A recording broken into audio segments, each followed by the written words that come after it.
Hello दोस्तों, कैसे हैं आप।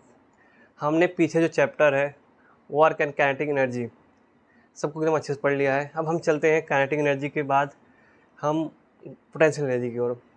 ठीक है, अब हम इतना पढ़ चुके हैं कि हम पोटेंशियल एनर्जी के बारे में जान सकते हैं। आप देखेंगे कि हम जब पीछे बात कर रहे थे कि काइनेटिक एनर्जी किसी भी पार्टिकल या बॉडी की बात करें, हम किसी को अगर ऊपर की ओर फेंकते हैं तो उसकी काइनेटिक एनर्जी कम होती है और जाती कहाँ है पता नहीं कहाँ जाती है, फिर वापस आ जाती है। तो ये जो एनर्जी जा रही है ना, ये क्यों कहाँ जा रही है। ये जो कॉन्फ़िगरेशन चेंज हो रहा है, जो दो जैसे अर्थ है और हमारा ब्लॉक है, उसके बीच में जो सेपरेशन हो रहा है, उनका जो कॉन्फ़िगरेशन है, तो जो एनर्जी होती है किसके virtue of the configuration of the particles, उनके कॉन्फ़िगरेशन में कैसे अरेंज है, उनके हिसाब से जो उनकी एनर्जी स्टोर होती है उसको पोटेंशियल एनर्जी कहते हैं। ठीक है, तो जो एनर्जी उसकी काइनेटिक एनर्जी कम होती है वो जाके पोटेंशियल एनर्जी में स्टोर होती है। फिर उसके बाद पोटेंशियल एनर्जी जैसी काइनेटिक एनर्जी बढ़ना स्टार्ट हो जाती है तो पोटेंशियल एनर्जी जो स्टोर होता है वो काइनेटिक एनर्जी में कन्वर्ट होना स्टार्ट होता है, मतलब देना स्टार्ट कर देता है। तो काइनेटिक और पोटेंशियल एनर्जी कहते हैं इंटरकन्वर्ट होते रहते हैं। तो चैप्टर को पढ़ना है, potential energy and conservation of energy. आप देखेंगे आज हमने बस टॉपिक बताए, कौन कौन से टॉपिक आपको हम पढ़ाएंगे या हम समझेंगे या डिस्कशन करेंगे। हम पढ़ाना ज़्यादा उचित वर्ड नहीं है, हमको डिस्कशन करना चाहिए, डिस्कशन की बात करना चाहिए कि हम क्या करेंगे डिस्कशन में। इंट्रोडक्शन एंड मीनिंग कि potential energy and conservation energy में सबसे पहले हमें समझना पड़ेगा पोटेंशियल एनर्जी होता क्या है। एकदम अच्छे से डीप में समझेंगे पोटेंशियल एनर्जी होता क्या है, इसका कहने का क्या मतलब है। फिर उसके बाद हम देखेंगे वर्क और पोटेंशियल एनर्जी में डिफरेंस, तब क्या रिलेशन है, डिफरेंस भी क्या रिलेशन है, क्या चीज़ें उनको दोनों को जोड़ती है। Conservative and non conservative of forces. अब देखिए कुछ फोर्सेस को हम कहते हैं कंजर्वेटिव, कुछ को कहते हैं नॉन कंजर्वेटिव। इस किस बेस पे कहते हैं कंजर्वेटिव नॉन कंजर्वेटिव, सबको हम एकदम अच्छे से ब्रॉडली इसमें पढ़ेंगे। उसके बाद हम देखेंगे path independence of the conservative forces.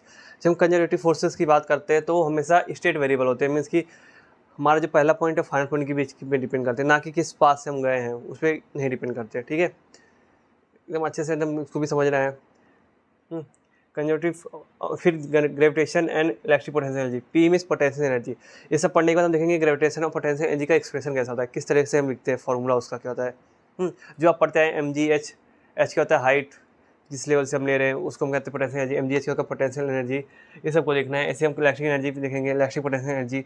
उसके बाद ये सब देखने के बाद हम क्या conservation of the mechanical energy. Mechanical energy होता है क्या है, kinetic energy plus potential energy को जब हम ऐड कर देते हैं तो जो टोटल एनर्जी कहलाती है काइनेटिक प्लस पोटेंशियल ही मैकेनिकल एनर्जी कहती है। इसी का कंजर्वेशन देखेंगे हैं कि कैसे K1 plus P1 equal to K2 plus P2 होता है किसी भी सिस्टम के लिए, कंजर्वेटिव सिस्टम के लिए। ये सब इतना देखने के बाद हम देखेंगे जो पोटेंशियल एनर्जी का ग्राफ बनता है, पोटेंशियल एनर्जी और डिस्टेंस के बीच के ग्राफ, डिस्टेंस या हाइट जो भी होगा उसका जो ग्राफ बनता है उसकी हम स्टडी करेंगे। और स्टडी करने के बाद हम देखेंगे किस पॉइंट पे कि हमारा पार्टिकल स्टेबल इक्विलिब्रियम पे है, अनस्टेबल इक्विलिब्रियम क्या होता है, न्यूट्रल इक्विलिब्रियम क्या होता है कि नहीं। आप देखेंगे ऐसे डायग्राम आपको मिले होंगे। अगर हम यहाँ पे रखेंगे पार्टिकल, ये क्या है, ये पार्टिकल, इसको कहते हैं कि अनस्टेबल इक्विलिब्रियम, ये इक्विलिब्रियम, इसको कहते हैं न्यूट्रल इक्विलिब्रियम। ये सब हम अच्छे से देखते जाएंगे। उसके बाद हम देखेंगे कि जो फोर्सेस की हम बात किए, अगर फोर्सेस ग्राफ में देखिए जो फोर्स बना हुआ है कि अट्रैक्टिव फोर्स कब होगा, ग्राफ को देख के बताना है बस। ग्राफ को ही देख के बता सकते हैं कि वो अट्रैक्टिव फोर्स होगा, रिपल्सिव फोर्स होगा, जीरो फोर्स होगा। मीन्स हम ग्राफ की मेनली स्टडी करेंगे, कैसे ग्राफ को हम स्टडी करें। अगर आपको समझ नहीं आता ग्राफ में कैसे चीज़ें क्या होती है, आप पीछे जाकर ग्राफ के वीडियो देख सकते हैं, उसमें हम एकदम ब्रॉडली बताएं एक्स एक्सिस वाई एक्सिस क्या होता है, काम क्या होता है, क्या कैसे हमको देखना चाहिए, उसमें स्केल्स कैसे होते हैं। आप पीछे जाके अच्छे से बेसिक मैथ्स को देख सकते हैं, आप समझ जाएंगे कैसे चीज़ें काम करती हैं। लास्ट हम देखेंगे कंजर्वेशन ऑफ एनर्जी। अब देखिए ये दोनों चीज़ें अलग है, ये conservation of mechanical energy. Mechanical energy means kinetic plus potential, kinetic energy plus potential energy की बात करते हैं। ये होगा कांस्टेंट दोनों को जोड़ने पे किसी कंजर्वेटिव सिस्टम के लिए, कंजर्वेटिव फोर्स के लिए, कंजर्वेशन जिसको कंजर्वेटिव, हाँ कंजर्वेटिव फोर्स के लिए। अगर हम एक कंजर्वेशन ऑफ एनर्जी की बात करें तो एनर्जी सभी प्रकार की जो एनर्जियाँ होती हैं, kinetic energy, potential energy, heat energy, सभी प्रकार की जो भी एनर्जी होंगी सबको हम, केमिकल एनर्जी, सबको अगर हम ऐड करें तो कंजर्व होती है। अब पूरे सिस्टम, पूरे वर्ल्ड, पूरे यूनिवर्स में जो कंजर्वेशन एनर्जी का जो लॉ है वो होल्ड करता है। ऐसे कुछ कंजर्वेशन की चीज़ें हैं जैसे conservation of energy, conservation of linear momentum, conservation of angular momentum और कंजर्वेशन ऑफ चार्ज। कुछ ऐसी चीज़ें हैं जो पूरे यूनिवर्स में होल्ड करती है। तो कंजर्वेशन ऑफ एनर्जी के कोई एक्सेप्शन नहीं दिखेगी। सब केमिस्ट्री में पढ़ते हैं कि ये चीज़ें हैं ऐसे ऐसे फॉलो करती हैं, फिर मालूम पड़ता है कि नहीं एक चीज़ एक्सेप्शन है। तो कंजर्वेशन ऑफ एनर्जी का कोई एक्सेप्शन नहीं है।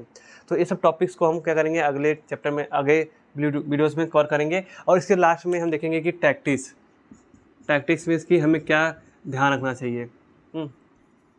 इसको क्वेश्चन कर सकते हैं या इसको स्ट्रेटेजी भी कर सकते हैं कि हम जब इस चैप्टर को पढ़ें, जब समझ करें, तो किन बातों को एकदम गौर से लेके चलना चाहिए। तो बस आज के लिए इतना ही। तो कल से ही हम क्या करेंगे, इस पर नए टॉपिक पे वीडियो बनाना स्टार्ट कर देंगे, आपको एकदम अच्छे से समझ में आएगा। ठीक है। और कभी भी आप किसी नोट्स का टेंशन नहीं लीजिएगा, नोट्स हमेशा आपको डिस्क्रिप्शन लिंक में मिल जाएंगे, बहुत अच्छे से वो भी लिखे हुए। यहाँ तो हमें मेन मकसद हमारा समझाना है, इसकी का जो आपको नोट्स आराम से आपको डिस्क्रिप्शन में मिल जाएगा। तो बस आज के लिए इतना ही, बाय बाय।